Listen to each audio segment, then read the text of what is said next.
Hi, my name is Michael Eiler. I'm one of the lab managers here at the Experiential Learning Center in the Electrical and Computer Engineering Department at Brigham Young University.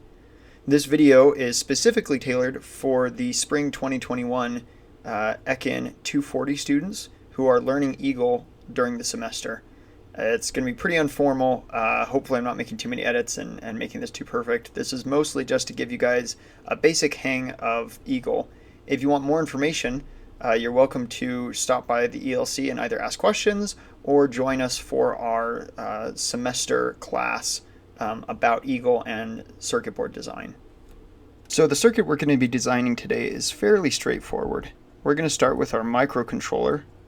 In this case, we're going to be using the AT85, the ATtiny 85, and we're going to power that with 3 volts, which is kind of right in the middle of its comfortable range.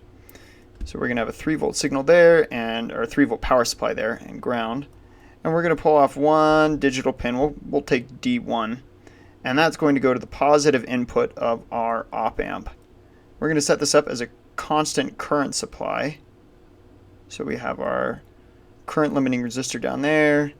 We have a transistor up here, and that's an N-type transistor. And then we're going to have our 2 LEDs that we want to drive sitting above the whole thing. And those will be powered by a 6-volt as well as our op amp here. The op amp is going in single supply mode, so that'll be at 0 on the negative supply. And then this transistor that we're using is the 2N3904 transistor. And that's our whole circuit. Alright, so your first step is going to be going to your favorite web browser and just searching for download Eagle. Make sure that you go to the Autodesk website. As you can see, I've already been here because I already downloaded Eagle on this computer. But it's very, very operating system friendly. You select your operating system, Windows, Mac, or Linux, follow the instructions, and once you're done installing, you can sign in with your student account if you have one, which again I highly recommend, but if not, I'll be doing everything on a free account just in case you don't have access to that. Alright, so now that I've fired up Eagle, I know it looks like I'm logged in, but I am offline, so this is only using the free options that you have. You'll be presented with this control panel. So this control panel gives you access to your libraries, whether you're downloading custom libraries from online or making your own parts, which we'll be doing in this series or in this video. It also gives you access to your projects. So down here, the first thing I'm going to do is I'm going to make a new project, and I'm going to call it ECE 240. That's good enough. And you can see there's this little green dot. That means that is my current active project. So in my active project, I could do things like create a new schematic, a new board, or a new library. Just like I was talking about, we're going to create a new schematic in this project, and it's going to pull up this screen for us. This screen is where we lay out the sort of human side of the circuit. So this is purely for visual and information transfer purposes. So we want to make this as easy to understand as possible and easy for us to use as possible. So we're going to start by turning on our grid, and we're just going to go with the basic units of 0.1 inches, and we want to turn the display on. So we're going to hit OK, and we have this nice grid now. And then we're going to go to Add Part. That's right here on the submenu. And this will allow us to add all the parts that we talked about in our circuit design. And there are 2 ways to search here. You can either search by the directory if you know exactly what you're looking for, or you can search for a specific part in this search window. So first, I'm going to search for a frame. So I know that's in the frame directory, so I'm just going to type FRA, and you can see it brings up the frame submenu. I open that by clicking that little down arrow, and I want an A4 size sheet of paper in a landscape format. So I'm just going to hit OK, and then you can see it's sort of following my mouse around. So I can left click to place it, and I'm going to place it right on the origin, that little cursor right there. I hit escape once, and that takes me back to the add menu. I hit it twice, and now I can kind of zoom out and see the whole sheet of paper that I want to work on. Now if you notice, it says this is not saved. That's an excellent reminder. Fusion 360 is a cloud-based system, and so it will auto-save for you.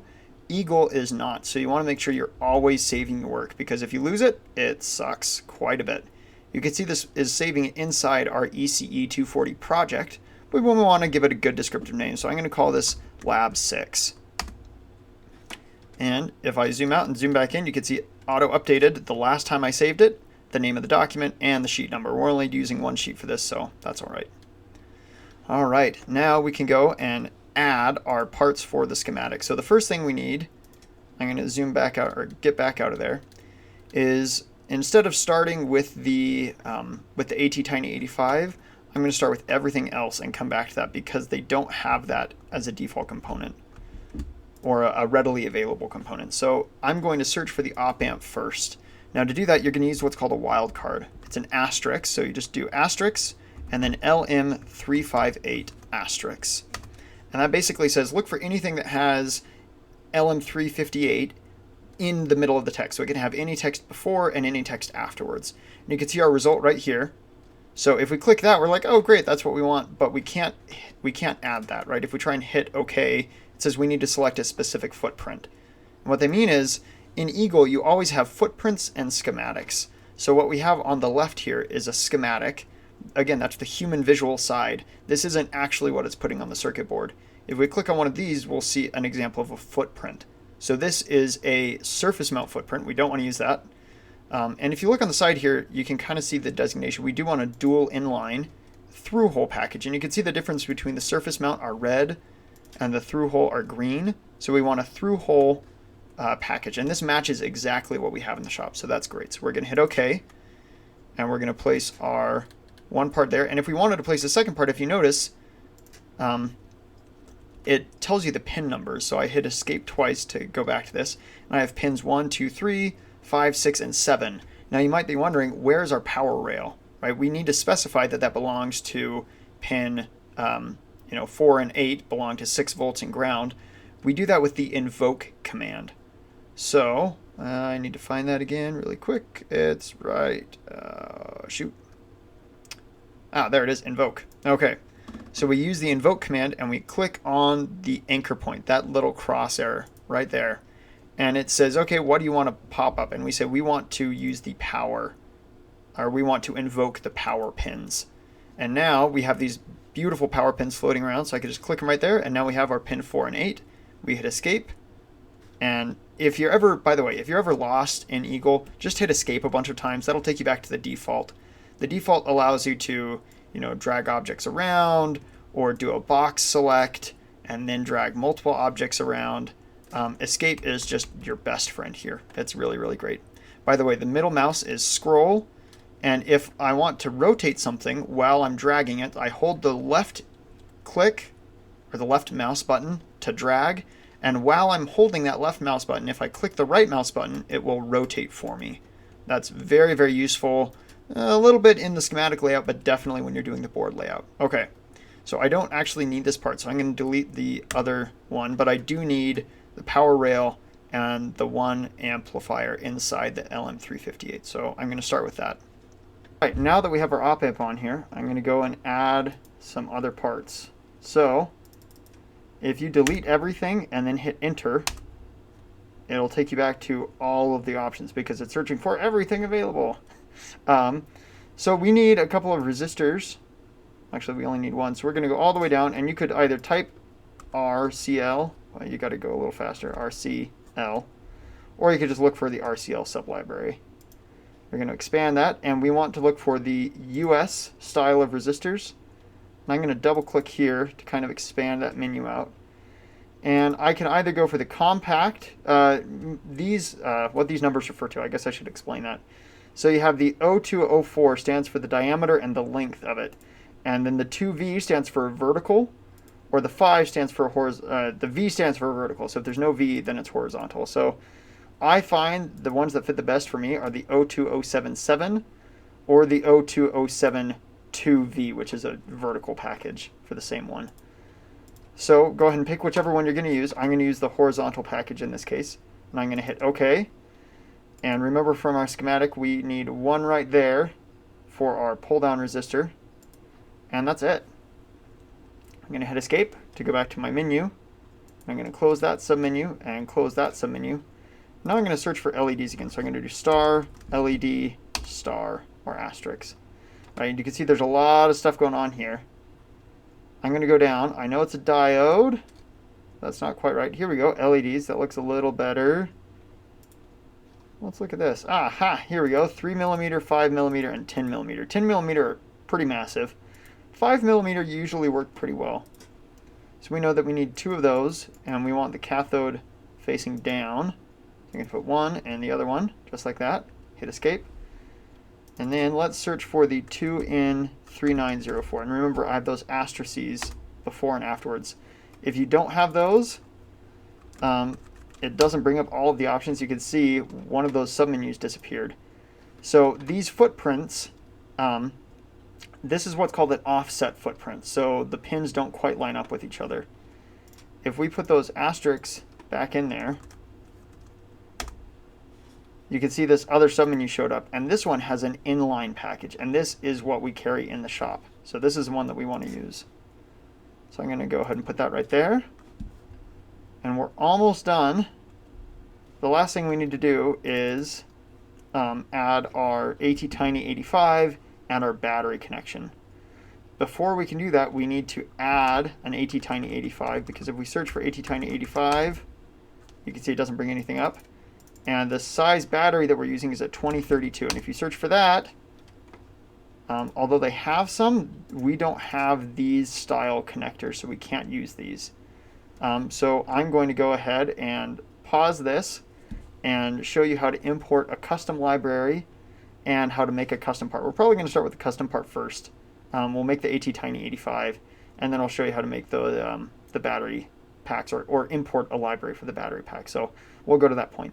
All right, I almost forgot. Before we switch over to the library, we need to save our work, because if something happens, we will regret it. Okay, so you can see I just hit Control S, or you can hit the save button, and it auto updates the time. It's 12:21. That's all good.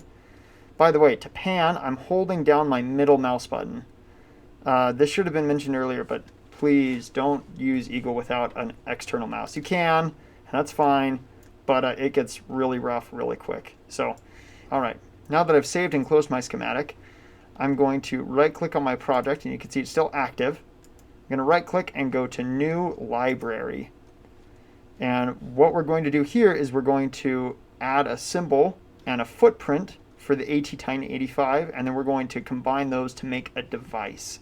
So let's start by adding the symbol. The symbol name, we can just simply call it the ATtiny85. It's going to say, are you sure you want to make one? Yes, we want to make one. That's fine. And if you scroll, there we go. We can make that window a lot bigger. And we need to add a couple of pins, so we're going to start with that. And you can see this is a fairly long pin. I don't usually like them that much, so I'm going to move over to the short pin instead of the middle. I want the short. And I'm going to go 1, 2, 3, 4, and right-click twice to rotate, just in case you forgot. And 5, 6, 7, 8, just like that. I hit escape once. And now I need to use the line tool, and this is just sort of to make a symbol of the box. And if you notice, you can do 2 lines at once, or if it's easier, you can just click on each corner. Hit escape, and that looks pretty good. Except for the fact that I couldn't recognize what that is. So what we're going to do next is we're going to right-click on this pin, and we're going to go to Properties. And this is technically an I/O pin, but more specifically, pin 1, if you remember, is a reset pin. Now that doesn't seem to be an option here, but because it's mostly just an input as P1, or as the reset pin, we're going to do that. So we're going to change the name to reset, set it as an input, and keep that. And then instead of visible, I really only want to see the pin name. So I'm going to hit OK, and now you can see it says reset there. If that's a little hard to see, you could just hit escape. Don't forget, if something weird is happening, hit escape. And just drag that up and drag that down. Now if you notice, I can box select the whole thing and left click on something, and I can then drag it around. So I want it to be right next to that origin. So that origin is in the bottom left corner. Alright, so that's the reset pin. let's click on this one. And if I just left click on it, it'll bring up kind of the description of that pin. So pin 2 is, for the ATtiny, is actually pin 3. So I'm going to call it IO3. This one is IO4. Whoops. IO4. This one is our ground pin, GND. That works pretty well. This one is IO0. That could get a little confusing, so I'm not crazy about that indication, but it's just going to work. IO1, IO2, and finally VCC. Or sorry, oops. Call it VSS. No, yeah, VCC. That sounds good. All right. Okay, it looks like we're kind of stepping on each other's toes a bit here. So I'm going to do a box select over just this area, and it will take the text with it. There we go. All right, this does it for our schematic part for the ATtiny. So I'm going to hit save, and now it's going to ask me to make a name for the library. So I'm going to call this ECE240. All right, so we've saved our symbol, the ATtiny 85. We could say that right there. Now we're going to add a footprint for it. And we're just going to call this a dual inline package, or DIP 08. And yes, we want to create a footprint called the dual 08. All right, so I'm going to go to the pad tool to make these pads. And you can see right now it gives me a square pad. That's fine if I wanted to. I'm going to go for this offset pad just because it gives me a little more room to solder to, but really this depends on what you're using. So sometimes people will use like an octagonal one to identify the ground pin. They might create a square one instead. They might use circular if they're trying to make things nice and tight. Or you might use an offset if you were trying to solder on a wire onto your board and you want a lot of extra space only in one direction. But in this case, we're going to use what's called a long pin. And so I know, oh, first off, I got to change my grid units on here. So grid comes on naturally for the board layer, or in this case, the board layer that we're using to generate our footprint. So I'm going to go to the grid, and I'm going to change this to inches, and a standard pitch or spacing between pins for most parts is always 0.1 inches. So I'm going to change that, and I'm going to change that. And the alternate grid, that I'll explain in a second, but this 0.1 inches, you can see it basically double the size of our grid. What that means is now when I put this down, I know that's exactly where those pins are going to be. So I have pin 1, 2, 3, 4, 5, 6, 7, 8. And with that, we're pretty much done. I'm going to add a line. You notice it's on the T-place layer. So this is more just a, no, I'm sure I'll go that way. So if you notice, it's only going this direction. So if I wanted it to go that way instead, I would go kind of like that. So it tries to understand what you're doing. Sometimes it gets it right. Usually it gets it wrong. But at this point, I'm going to close that off. And that would be good enough. You can add some text right here. So if I wanted the name of the part to show up, I would do that. But I need to change this to the tnames layer. And I could do the same thing. I hit escape once, and that takes me back to the text menu. I'm going to go to the value now. I'll put that down there. But, oh, whoops, that guy, if you notice he's on the tnames, he needs to be on the tvalues layer. So I'm going to do that. And this is done. So I'm going to save this and click this book to take me back to my library. So now I have a footprint for a DIP 8 package and the ATtiny, and I forgot the text on that, so I'm going to go ahead and add that super quick. Go to text, name, and change this to the names layer, and go to the values layer, hit escape, value, and I'll put that over there. Why not? Hit save, go back here. Now we have a name and value on the schematic and a name and value on the footprint. So now we're going to make a device that combines these two, and we're just going to call this the ATtiny 85. Yes, I want to make a new device called an ATtiny 85. Wants to be absolutely sure. All right, okay, so I'm going to add a part, and there's only one symbol that I can add, so that's nice. I'll put it right there. Hit escape twice to take me back to my default menu. That all looks good. Everything's nice there. But now we need to add a new footprint. So we're going to go here. We're going to say we want to add from the local package. And look, we only have one that we can add. So we're going to hit OK. And that pulls that up there nice and tight for us. But you can see there's a little warning here. If we click on that, if we double click, it'll bring it up for us. But what's happening is we need to connect the pins so they correspond with each other. So for instance, the reset pin is pin 1. So we're going to hit connect.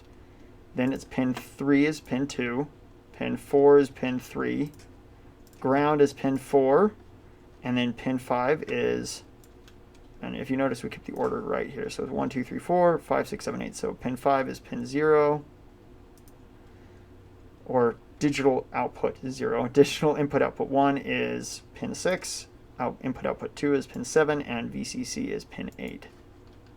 So those have all been connected. We're going to hit OK, and our little warning sign is gone. So we can hit save, go back to our library. Now if we click on this device, it has both a symbol and a footprint. Whoop. I'm going to make that a little smoother for you.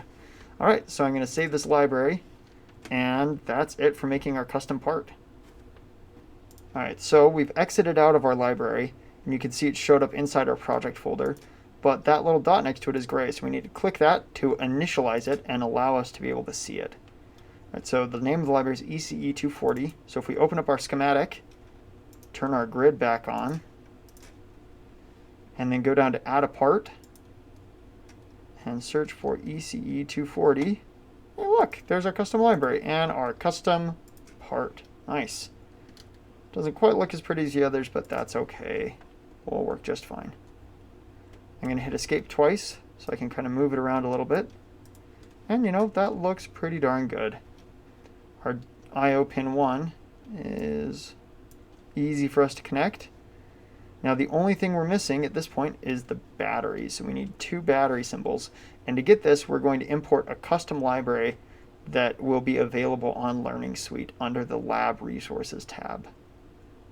All right, so I've downloaded the library from Learning Suite. And I'm going to right click here and copy, and then I need to navigate to my Eagle library folder. So that's in Documents typically, and then you go to Eagle and then Libraries. And then I can just right click and hit paste. You can see that library shows up. Now if I go back to Eagle, to my control panel, and I go up to Libraries, kind of like what we talked about earlier, you can see that that library is now shown up with the device that has both the symbol and the footprint. But just like before we can use these parts, I need to enable it by clicking that button. Turns green, and we're good to go. So now we'll go back to our schematic. We'll add a part, and we're looking for the 2032 library, which is right there. And remember, because we're using 3 volts and 6 volts, we need to have these together in series. All right, now these are all of the parts that we've needed to add. So at this point, we're going to kind of connect things together with the wiring, and that's going to be done with the net tool. All right, so all of our parts have been placed. I'm kind of move these around just a little bit. So with my box select, I can select that little anchor point right there and drag those up. And what that does is that just gives me a little bit more space to kind of work around. So I know that needs to be over there. That guy can move that way a little bit. Everything else seems to be all right. This guy is the label for that transistor. I'm going to move it a little closer just so it's a little more readable. And I think that's actually pretty good. Okay, so let's use this net tool. So the net tool allows us to connect different parts together. But one of the features of it is you can actually do what are called air wires. So for instance, and hit escape, or hitting escape will allow me to disconnect something. So for instance, if I start here and I go up to that, it'll automatically disconnect for me. But if I start on that and come over and I click, it won't let go until I hit the escape button, and then it lets go for me. But if you hit it twice, it goes out of that mode and you have to click net to get back in, or whatever feature you were going for. So that goes there. This goes there. That goes there. These are connected, and this is just following that same circuit that we laid out at the very beginning. So that's why I'm kind of speeding through this a little bit. That goes there. That connects there.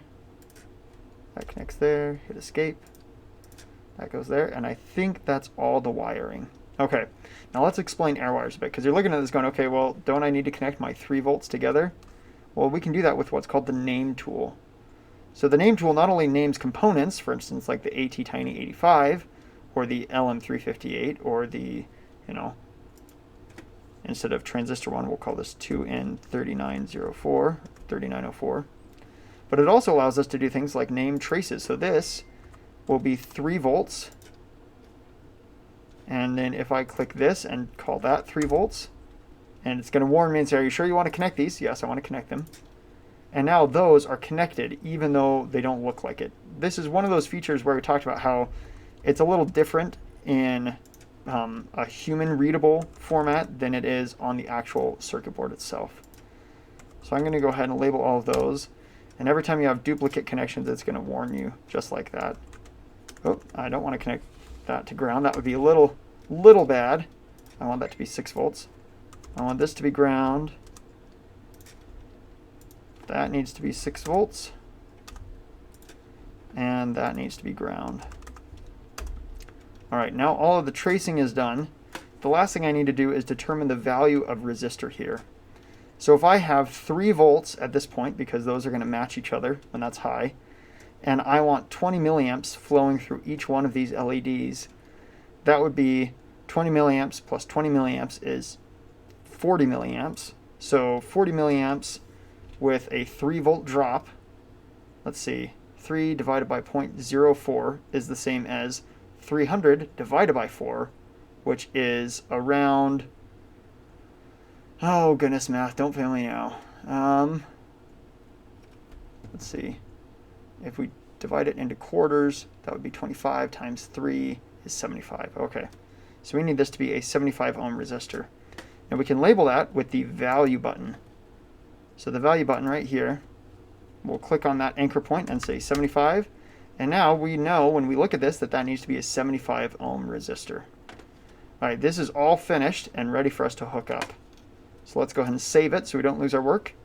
And then we'll move into the board setting. And we'll use this button up here. And this allows us to switch back and forth between the board and the schematic. So don't feel like you have to finish your schematic before you move to the board, but make sure that you finish your schematic before you totally finish your board. Otherwise, you're going to have to redo your work.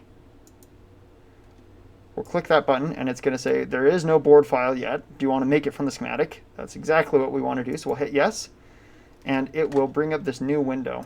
I'm going to make this a full screen.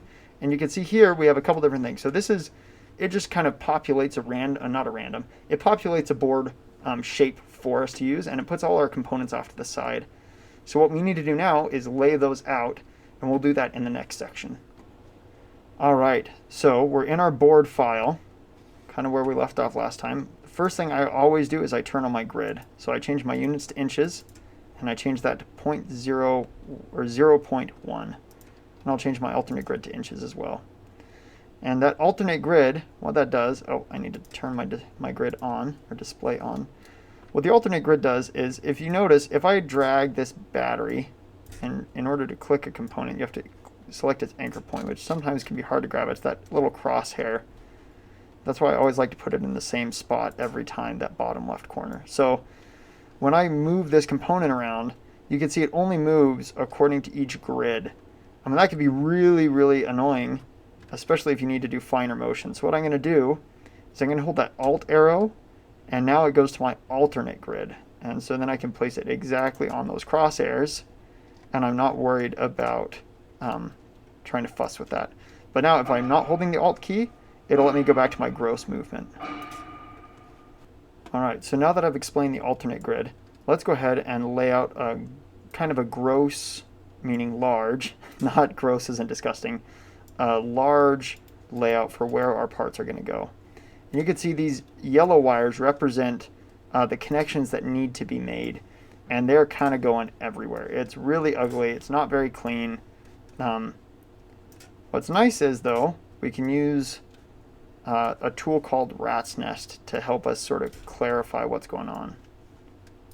So if I hit the Rat's Nest key right here, it will go to the most orderly, I guess, or optimized layout. And you can see that cleaned it up quite a bit.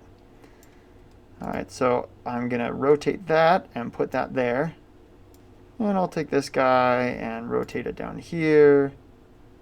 What's a good spot for him? Oh, he's just going to the ground. Ooh. Okay.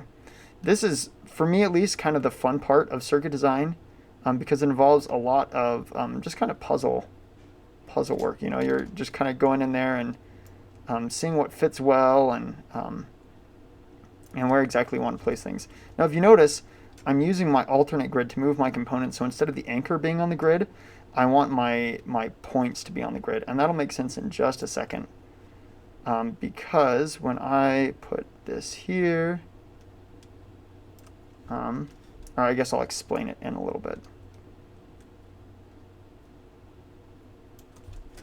All right, and the reason why I'm kind of keeping this a little compact, also notice that you could do bulk rotations, which is very convenient in my opinion. All right, now this is getting a little ugly. But you can see, you know, I might move something and then decide, oh, I don't like it there. I want to move it somewhere else. This is really up to you. I'm going to get rid of this tag if I can. That guy. Because knowing that this is the ATtiny85 is really all I need to know. And then I have my LED1 and my LED2. That's great. And what I'm trying to do here is I'm trying to get it so I have the least number of crossing yellow lines. And what that does for me is it will make my job much, much easier when it comes time to actually laying out my components. Or sorry, not laying out my components. That's what I'm doing right now. It'll make it easier when it comes time to laying out like where the wires are actually going. Okay, so that looks pretty good. I'm gonna hit Rat's Nest one more time. You can see it kind of optimized it one last little smidgen for me. And at this point, I think we are ready to move into actual routing. And routing is when you're actually laying down where you want the wires to go. So this uses the Route Airwire tool. And there are a bunch of different things to understand to use this correctly. First and foremost, in the shop, we have a 0.012 inch minimum width. So I just like to set that right off the bat. And you want to make sure that this is on a 45-degree bend, because it's not very good to have your wire bends be 90 degrees. And then I always like to have my components on the top layer and my traces on the bottom if I can. So I'm going to select those three features. And the last thing I need to do is start clicking and sort of going over these wires. So you can tell right here, this is a 6-volt line. So if I click on that, it's saying, oh, hey, he wants to start laying this out. So I'm going to put one there. And it'll give you a little ding once it connects. That's nice. One there. And this guy goes there. And I think that's it for the 6-volt line. All right, now let's lay this line out next. Okay, so that's the 3-volt line, I think. Yeah, good. Okay, so a 3-volt line is going to go up. Just like that. It's also going to connect to this guy. Just like that. And if you notice, I'm ignoring the ground for now. And the reason why I'm doing that is I am going to use what's called a ground plane. So ground planes are very important for both decreasing or dissipating heat, as well as sort of just kind of decreasing the noise in your traces, right? So a wire in any direction will act as an antenna. And so if you have it next to the ground wire or ground plane, that acts in a capacitive role to decrease the noise on that signal. It's not perfect, but it really helps. So if you notice, I've routed everything except for that ground trace. What I'm going to do now is I'm going to use the polygon tool And I'm going to change this to a 90-degree angle. And I'm going to lay this ground plane. And I need to give it the same name as my ground wire, which is GND. So I hit OK. And then I'm going to use the rat's nest tool one more time. And that's going to autofill my my traces right here, the last one. So all these ground planes are now connected. And at this point, this circuit is pretty much done. I mean, this wouldn't be great to spin around because you can see that those aren't concentric. You know, the board is balanced sort of well, right? We have our batteries on each side, and that's good. There's no room for the Hall effect sensor. We need to add a lot more. But this video is basically here just to teach you those basics. So the next step is to take this, and I'm going to do a big box select and drag it down to the corner. And what that allows me to do is then take this, which is my dimension layer for the board, and drag it down so it's right there. And if you notice, I've moved inside the polygon. That's fine. If I rerun my rat's nest, the polygon will show back up, and it just goes inside that board area. So I just need to drag that last one over and rerun my rat's nest again, and we're all finished. If you notice, there's not a lot of space between these, and that's actually another problem. So in the shop, you can use the shop cam file, or the shop design rule check. And we'll talk about that in the next section right here. All right, now that our board layout is mostly finished, we're going to go to the department website, so ece.byu.edu, and go to the Experiential Learning Center and Project Requests. From here, you can download the CAM file, which generates the data that we need to mill your board out for you. And you can also generate, oh, and I gotta change this to a .cam. Don't forget to do that, elccam.cam. And I can download the design rule, which needs to be at elc drc, which design rule check .dru.